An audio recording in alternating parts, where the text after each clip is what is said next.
by introduction, we're going to avoid the formal introduction. I'm Terry Erdle. I'm the Senior Vice President of Certification for CompTIA. We are recording this session, both audio and video.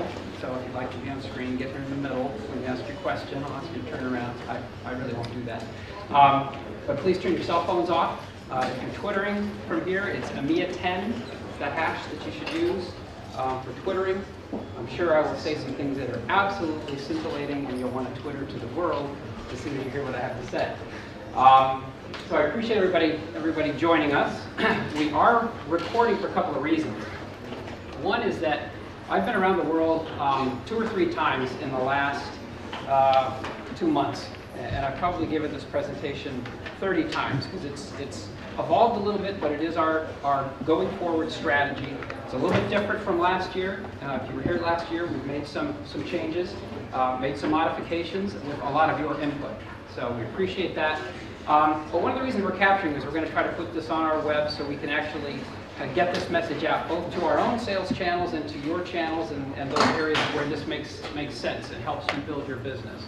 Because we do talk about overall charter for CompTIA, and we talk about the things we're trying to do in the industry, and I think sometimes that's helpful for a lot of our partners and members.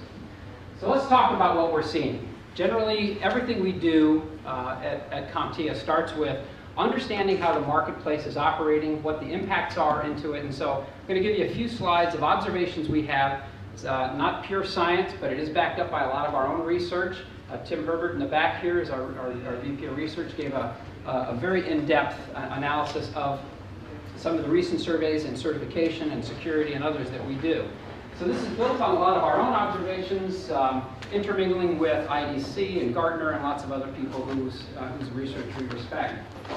Economic situation, you know, somebody said no whinging, right? So got a whining baby up there. We've all heard it. We've heard it for years now.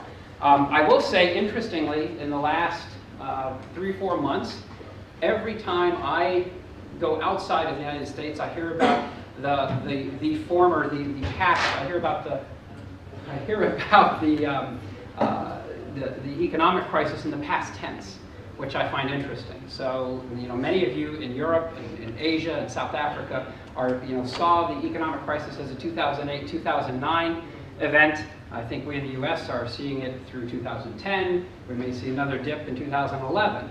And I don't do that to add to the whining, but the U.S. being a $13.5 trillion economy and the next largest one being 5, it has an impact. So, you know, this growth path is still a little bit problematic. And as we set up here, it's too weak to drive down unemployment organically. We're sort of bouncing along, maybe not getting any worse, maybe getting marginally better, but it's not having a market improvement on unemployment.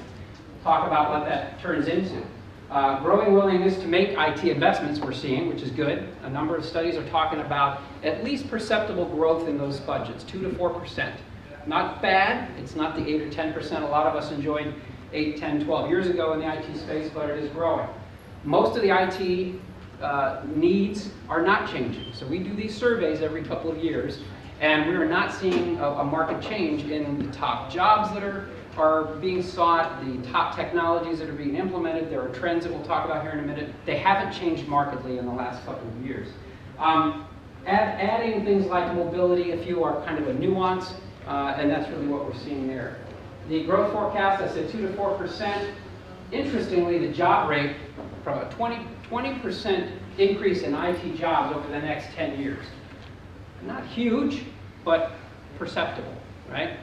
Now you couple actual growth in the jobs that are needed out there with the fact that right now we have somewhere between 300 and 500,000 technology jobs in the US alone that are unfilled due to a lack of qualified personnel. And that is a big red flag for those of us who are working on workforce, who are concerned about unemployment. You got 17 million or 15 point something million people unemployed in the US, and you have 500,000 jobs sitting there unfilled. Now, arguably, a lot of those jobs are at the high end of the spectrum. They're at the database architect. They're at the cloud architect, which we just heard about next door for the last hour. They many of them are high-level jobs.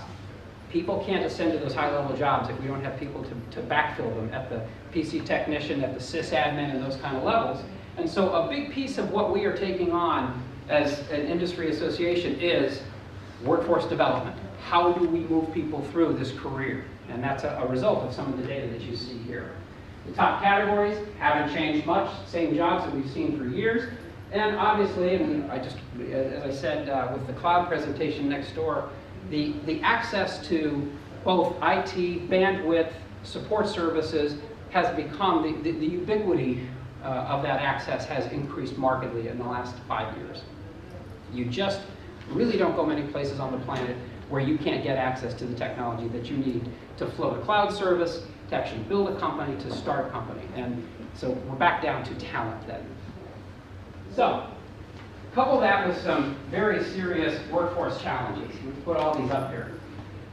In the US, and I have confirmed that this is not the case in some of the other countries of the world, but is the case in some other countries in the world. So it's not a global statement here, but it is outside of the US as well, and that is, we in the US have a very, very serious issue. It's a social issue, a demographic issue. We have dropout rates in the 50 to 70% range in high school. We've got 30 to 40% graduation rates in 10 of the largest school districts in the United States right now. Now that, we can talk about all of the issues that drove us to that, but we are there. We've got millions of 18-year-old kids hitting the streets without a discernible skill, without an ability to contribute economically or to their own future. That's a problem. We've got the 400,000 unfilled jobs. We've got displaced workers as a result of the economic downturn who are trying to change careers. These are fairly significant demographic changes. Strained public workforce system. Sitting here in the UK this week, it's been very interesting to watch the review, I think as they've called it, the spending review happening by the Parliament. Very interesting to watch how that is going to then play out. But I think it supports this data right here. We need, we're running out of workforce improvement aid for long-term employment and unemployment support. Most countries who have been in this situation, in the US is going into, I think we have now moved unemployment out to 2 years. Big debate as to whether that makes any sense or not. Either way, the money is going to run out. We've got to start acting fairly soon. Significant workforce gaps. And this is the input side of this thing. We don't have enough people taking on IT as a career. There are all kinds of social issues around it, all kinds of I will relate in a fit of the very end of a long week. I had an interview a few weeks ago with one of the magazines, Information Week or CRN, one of them, and they said, well, why aren't people getting into IT? Why don't the kids go to IT as a major at the community colleges, at the universities, or whatever? Don't you think it's just too hard? And I kind of went off on how it's easy. You just need to read the words. It really isn't that hard. But that's also because we're sitting here in this training space. And we know that the levels of effort to which most of the people in this room have gone to build training, build solutions for these young people or these career changers to help them move into this. We have to get the message out about that is really the answer. And we talked about that in an earlier session. We really have to standardize on how we talk about these certifications. Because one of the very important issues here is that we as an industry need to regulate ourselves. We have got to start getting some standards around certification. I constantly talk and constantly remind it as I rebuild the house I live in from the inside out, that the technicians who walk into my house to work on electricity or plumbing or anything else tend to have more certifications than are required for somebody going into an enterprise data center. And that's a problem. It's a problem from a security perspective. It's a problem from a capability and a competency perspective.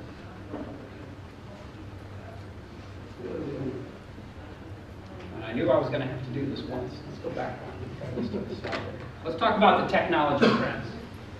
No surprises up there.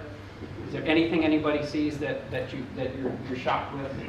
I would say not. I think security. We've had this discussion. Security outside of the U.S. is not quite as big an issue as it is inside the U.S.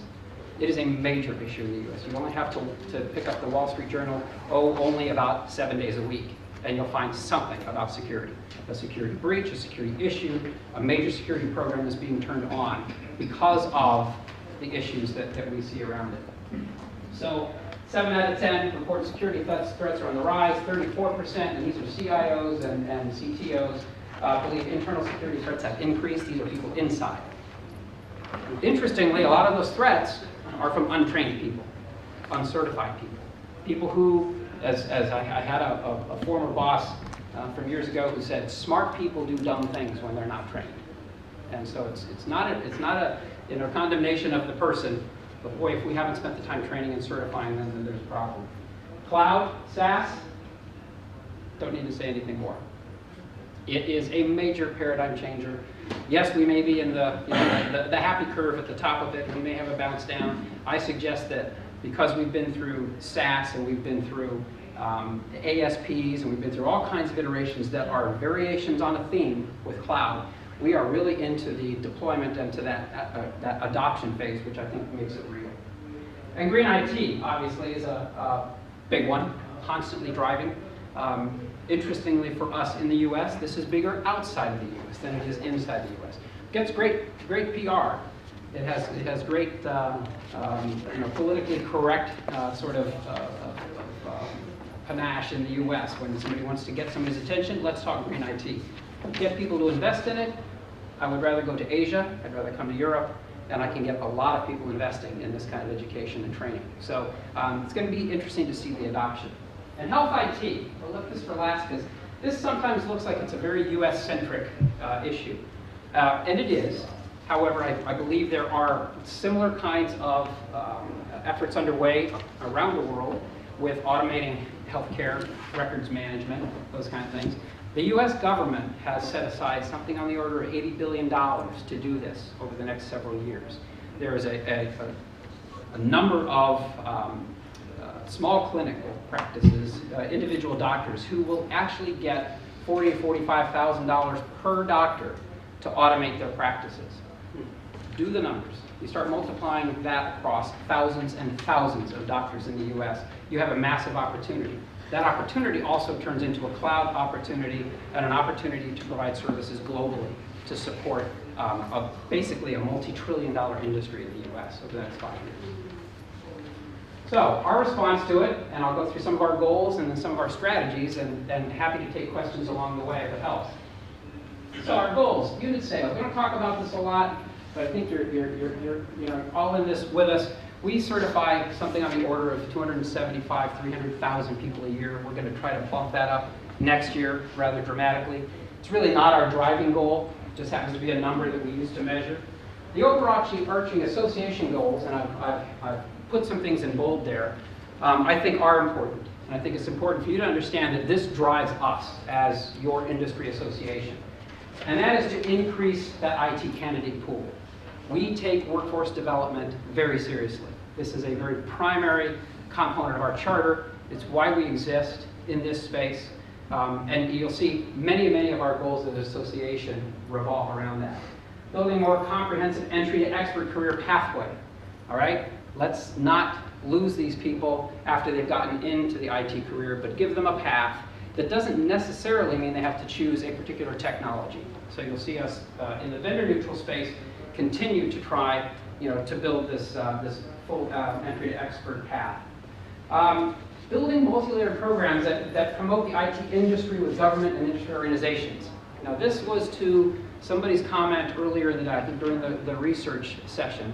Somebody asked, well, Terry, you guys are preaching to the choir. We're the converted. We're the ones who are here because of training.